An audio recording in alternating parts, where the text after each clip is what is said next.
Good morning. Nag-snow na naman pala kagabi. After 2 weeks nag-snow Diba? Parang wala lang. Oh, Sunday. Oh, Monday. Oh, Tuesday. Oh, Wednesday. Oh, Thursday. Oh. Tanggal muna tayo ng snow.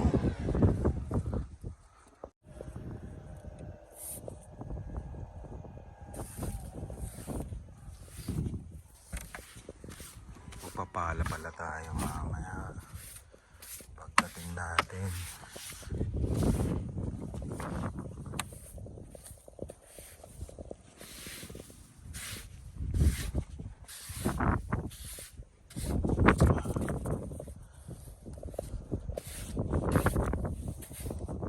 Pero yung mga ganito, minsan may technique to Huwag masyadong tanggalin, tapos pag umaandar ka, tsaka na lang lilipad yan. Kasi maano siya para siyang asin, malambot.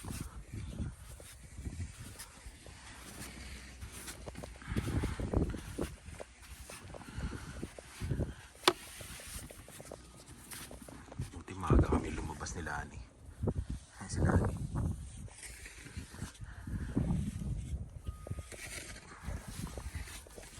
Yan, tanggalin muna namin to, tapos mamaya na lang uli.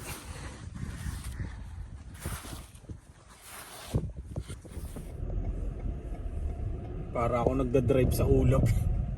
Parang eroplano yung dala ko. Ang lakas ng hangin. -20 tapos yung hangin lakas. Sakit sa balat. Ayun Parang alapaap na to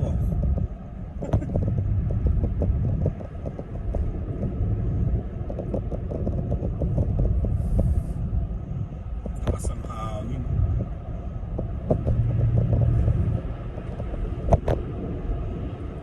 Pauwi na tayo galing trabaho. Rest day na natin bukas at sa Lunes.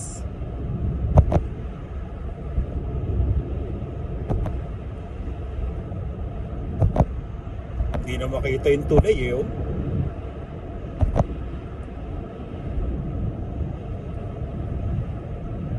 Yun nga pala, yun ang pag-usapan namin sa Spot Pinoy. Sa Toronto na po ang anniversary ng Spot Pinoy. Ayan. Sa Toronto, mga 3rd week or 4th week ng February. Ayan. Magkita-kita tayo sa Toronto. Bali, aayusin lang natin kung saan ang venue natin kasi winter ngayon. Mahirap magkita-kita sa labas. Kaya yun. Kung may alam kayong venue na kasya tayong lahat, ayan, message lang kayo sa Spot Pinoy o kaya sali kayo sa Spot Pinoy community. Yun.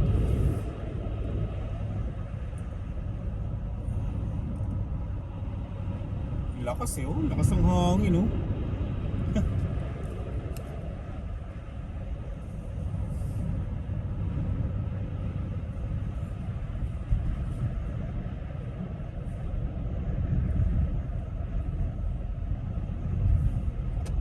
Punta na tayong highway.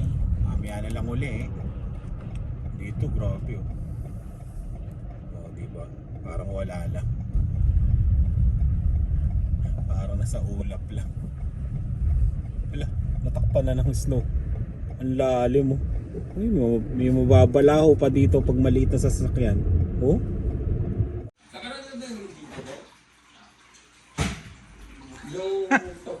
Naka-mic na to May mic na si Rice. Ay, may mic pala ako. Yun, meron pala ako, hanapin ko. Tapos, yun ang gagamitin ko ngayon. Kain muna kami. Kain tayo. Ano kami ngayon? Ano to? Feeling kami. Ano ba tawag dito? Diyan? and samyupsal. Yun. Oh. Oh. May kanin din naman eh. Hindi. Anong tawag dito sa ano na to, mami? Itong noodles na to. Sira pa tong ano natin. Ito yan. Anong tawag dito? Hindi, ito. Yung pangalan yan. Ilan? Yung wire. May makuryente pa doon. Basta yun, noodles. Soup. Soup yan, soup. Invento soup. Ni Lani. Tanggalin mo yung cellphone ni mama mo dyan. Nandyan sa gitna. Ayun. May Popeyes dito kagabi at may bumisita sa amin. Yan. Hindi na kami nakapag-vlog. Nagkwentuhan na kami. Yun yung isa sa mga naipasok ko sa trabaho ko na kinuha ko, hindi pala ako kumuha. Yung, di ba, nag-hiring sa trabaho namin. Tapos, ipinasok ko sila. Marami sila eh. 28 yung pinasa kong resume. Tapos, may mga natanggap. Isa sila sa natanggap. Tapos, yun, nandito na yung pamilya nila. PR na sila. Kaya yun. Bumisita sila dito. Tapos, nagkwentuhan kami. Yan. May dala silang ano eh. Pizza, tsaka yung, ano ba to? Popeyes yan. Tapos kwentuhan, tapos dito na rin sila nag-dinner. Kaya yun. Congrats sa inyo at welcome sa Canada. Yeah. Ang dilim. Ang dilim ng mukha ko. Yun, kain tayo. Hindi ba mainit? Magluluto. Lutuin niyo muna ito bago kayo kumain, ha? Oo nga, baka kumain na kayo habang... Lutuin, salang mo na muna liyan. Maglagay na kayo. Mamaya maano. Ito, binili namin sa Asian store. Nasa ano, 100 plus yan, di ba? Magaganto kami paminsan-minsan. Kasi pag pumunta kami sa restaurant, mahal. Kaya dito na lang kami sa bahay. Tinidor, walang tinidor. Yeah. Oo. Patong mo lang. Kailangan marami para ano, tuloy-tuloy.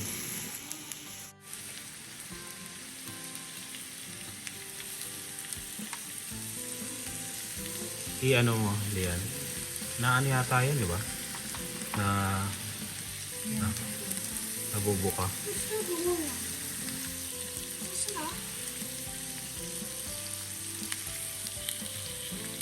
Baka to, beef.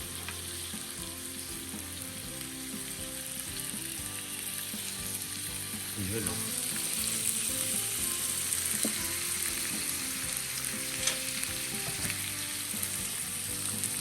Buhay din to. Ayun, buhay.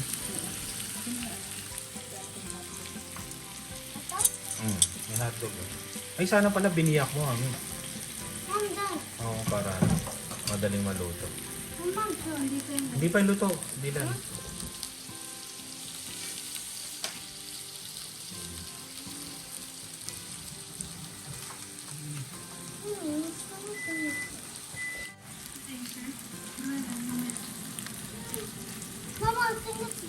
Hindi pa. Mamaya pa yan, Dylan. Excited eh. Mamaya ang konti. Oo, maglagay ka muna ng bago. Ayan.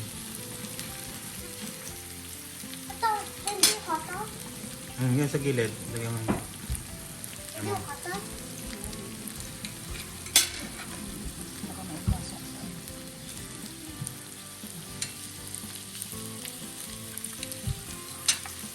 Marami kailangan para chopstick kay kuya mo. Japanese.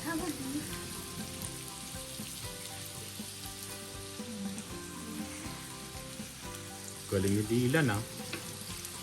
Ay, patay mo na ito ay. Kumukulo na.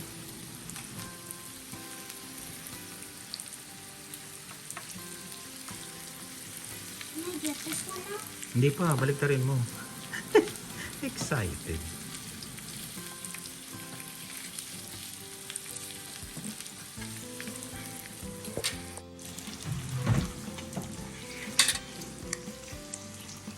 Musok pa.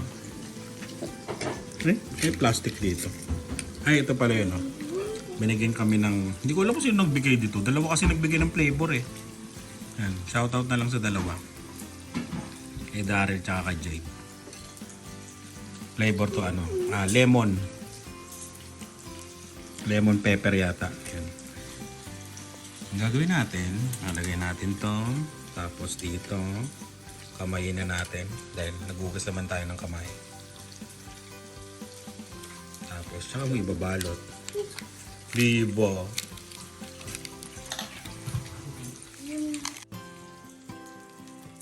Okay na nga to. Ulam namin to kagabi. Ano ba to? Ampalaya at saka giniling. Ayan, ice cold. Diba? Gold do. Batch.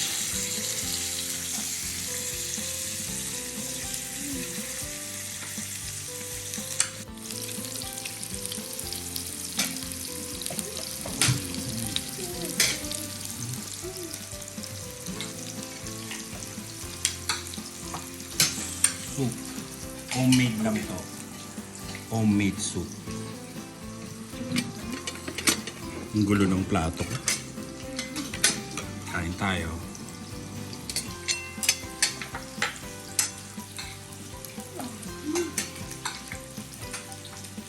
Dilan. Wow, may rice.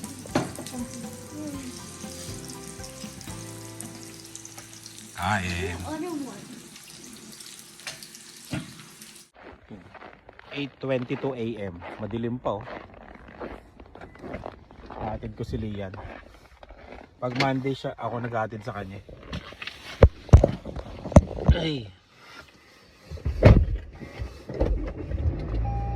Yo. Parang hindi lumamig ah.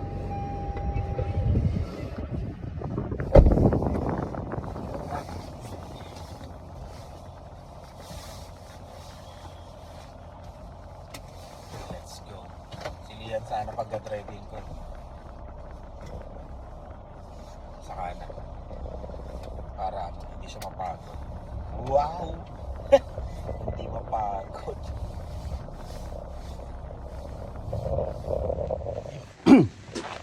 Hapon na naman. Matatapos na yung rest day natin. Manunundo na naman tayo. Ang bilis ng oras talaga. Pag rest day po, napakabilis ng oras. Pero pag nasa trabaho ka, tagal. Bakit kaya?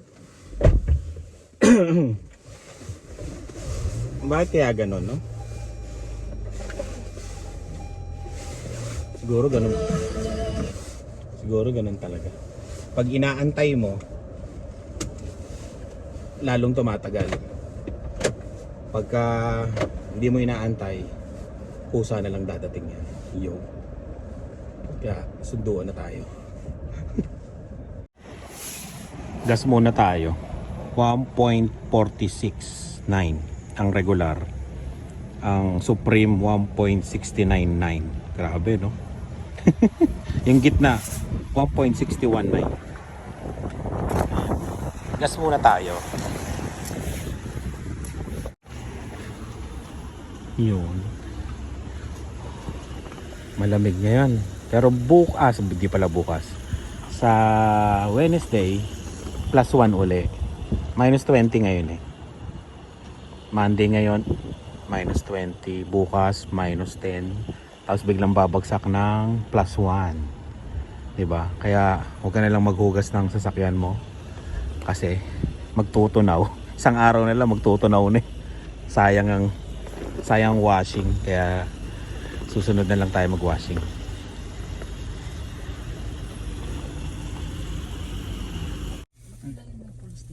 Oo nga eh. May pulis dito may istasyon ng pulis sa loob ng school nakita ko.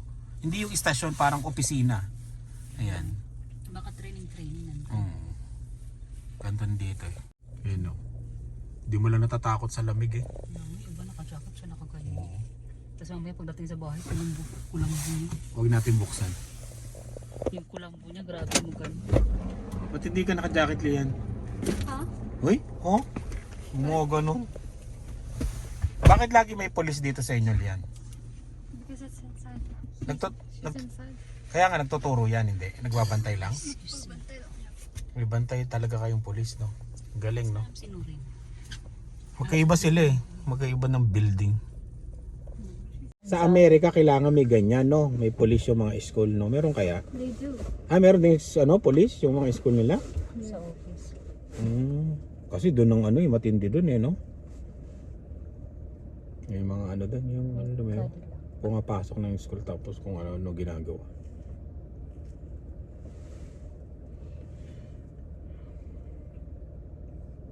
Tapos na naman kagad yung rest day ko eh.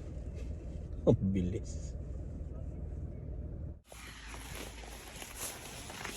Lagay na natin to. Full tank tayo ngayon eh.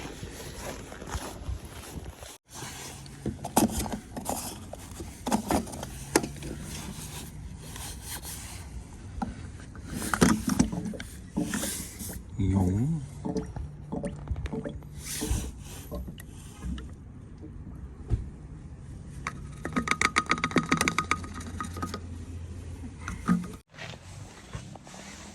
ayun, alis tayo maya maya. Nilagay na natin tong fuel injector cleaner. Yon, shoutout ulit Armon yan sa pagbibigay ng tip. Yan, ito lang daw yung nilalagay pampalinis ng fuel injector. Kay Rice ganito kailangan din.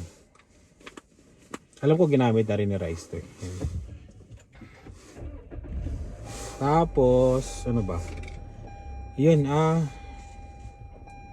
yung pumunta nga pala dito nung kailan ba yun? Sabado, Lunes ngayon. Yun, nung Sabado may nagme-message pa rin sa akin na katulad nung kung meron pa rin bang hiring doon sa trabaho namin. Wala na po, hindi na po kumukuha sa Pilipinas yung trabaho namin. Bali, yung pumunta dito ko nung Sabado, last na po sila na kinuha ng trabaho namin galing Pilipinas. Yun, kumbaga swerte sila, swerte kasi nakaabot pa sila dun sa, alam niyo yun, yung paghihigpit, di ba, ng mga TFW. Ayan, bali lahat sila 100 silang nakarating dito sa sa Canada. Tapos yun na sponsor ng PR. Tapos may mga umuwi, tapos yung iba hindi kinaya, may umalis. May may mga tinanggal kasi nga hindi naka-perform. Pero karamihan, almost 97% na PR. Ayan. Tapos yung iba umuwi. Yun. Tapos yun. Swerte nila at nakaabot pa sila sa ganong sitwasyon. Kaya thankful din ako, at least nung na-vlog natin yung mga nag-message sa akin naipasok natin doon. Yun. Matyaga yun sila yung hindi ko na pala babanggitin pangalan. Matyaga sila kasi nagme-message sila tapos nagtatanong na kung hiring. Dati pa sila matagal na. Tapos yun, sabi ko abang-abang lang. Tapos nung meron na, binlog ko uli. Tapos yun, lagi sila nakaabang sa vlog. Kaya yun, nila na panood nila ulit. Tapos nag-message uli sila na may hiring. Doon ko na sila kinuha na ng resume dati. Tapos yun, kinausap ko sila mag-asawa. Kasi ang gusto ko dati kasi kausapin sila mag-asawa. Kasi alam kong mahirap yung trabaho. Baka pagdating dito masayang lang, di ba? Kawawa naman, sayang naman, kawawa naman yung iba na sana na lang na makapunta dito, na gustong makapunta dito sa kanila na lang. Baka umuwi sila Kaya kinakausap ko sila na mahirap yung trabaho. Ayun, umuo naman sila, kaya nila. Kaya inayos ko yung mga resume nila, tapos pinasa ko. Yun. Tapos kung tatanungin nyo, wala po akong siningil sa kanila kahit piso. Yan. Sa lahat ng mga pinasa kong resume at natanggap sa trabaho namin, at ngayon PR na, wala po akong siningil kahit piso sa kanila. Yan. Kaya swerte nila kasi nga nakaabot pa talaga sila. Ngayon grabe ng higpit ngayon. Ang hirap pa ngayon maghanap ng trabaho na nagbibigay ng PR. Sobrang higpit na ngayon. Sabi ko nga dati mahigpit, ngayon sobrang higpit na. Sobrang hirap ng makahanap. Pero meron pa rin. As in meron pa. Pero talagang mamomroblema ka kakahanap. Hindi katulad dati na alam mo yon, yung available, konting tiyaga lang makakita ka. Ngayon maraming tiyagaan para makuha mo yon, yung hinahanap mo. Marami pa rin nagme-message sa akin. At yun, sabi ko ano lang, pag meron akong alam, may message ko sila. Ganon. O kaya sasabihin ko sa vlog, ganon. Kaya tiyagaan lang. Kasi sobrang hirap lalo na ngayon, Diyos ko. Yung mga nangyayari sa US, di ba? Tapos ngayon nangyayari dito sa Canada. Kaya tapos pagkatapos ng election, di ba? Hindi natin alam. Tapos pabago-bago pa yung mga rules. Yung mga gusto nung ilabas sa tungkol sa immigration, di ba? Kaya mahirap ang sitwasyon. Medyo swerte sila kasi natapos bago sila nauna yung pagdating pala nila dito, kumbaga hindi pa nagkakahigpitan, nakarating na sila, kaya na-PR sila ng maaga. Kaya yung mga unang dumating dito, lalo na yung mga tourist na pinayagan na magtrabaho dito, yun ang mga swerte na nakaabot sila dun sa panahon na yun na hindi pa nagkakahigpitan. Pero ngayon kasi nagkakahigpitan na dito sa Canada, kaya mahirap nang ma-PR. Kaya yun, at isa tayo.